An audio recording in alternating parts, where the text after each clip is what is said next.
l'Europe dépense plus pour acheter du pétrole et du gaz russe qu'en aide financière envoyée à l'Ukraine. On a entendu ça du côté américain. Est-ce la vérité, Lucille ? Eh bien oui, c'est vrai, c'est saisissant, mais c'est vrai. Regardons dans le détail. Nous importons principalement deux types d'hydrocarbures, du pétrole et du gaz. Montant total pour l'année dernière, près de 22 milliards d'euros. Et effectivement, c'est plus que l'aide financière versée à l'Ukraine sur cette même période, 18,7 milliards d'euros. Attention, on parle bien de l'aide financière et non pas de l'aide militaire.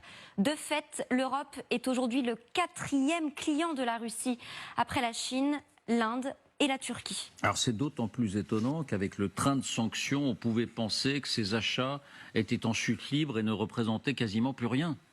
Oui, derrière le rideau des sanctions, il y a la réalité économique et financière qui se poursuit. Premier point, l'Union européenne n'achète plus de pétrole brut russe, excepté les amis proches de Moscou, comme la Hongrie ou la République tchèque. Mais nous continuons en revanche à importer indirectement du fioul domestique russe, notamment pour l'alimentation des chaudières ou encore de l'essence russe. Pourquoi indirectement ?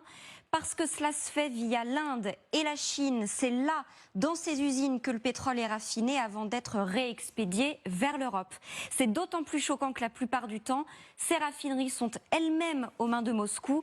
L'usine de Vadinar, au sud-ouest de l'Inde, par exemple, la deuxième plus grande raffinerie du monde, c'est le géant Rosneft qui la détient pour moitié.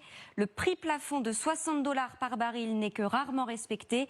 Et l'essentiel de la valeur ajoutée finit dans les caisses de la Russie. Ces hydrocarbures sont acheminés via la fameuse flotte fantôme de Moscou. Vous savez, ces vieux pétroliers, ces tankers clandestins en quelque sorte qui naviguent le plus souvent sans assurance et qui agissent sous couverture. Environ 600 bateaux qui acheminent ces tonnes de produits. Au passage, la Russie peut dormir sur ses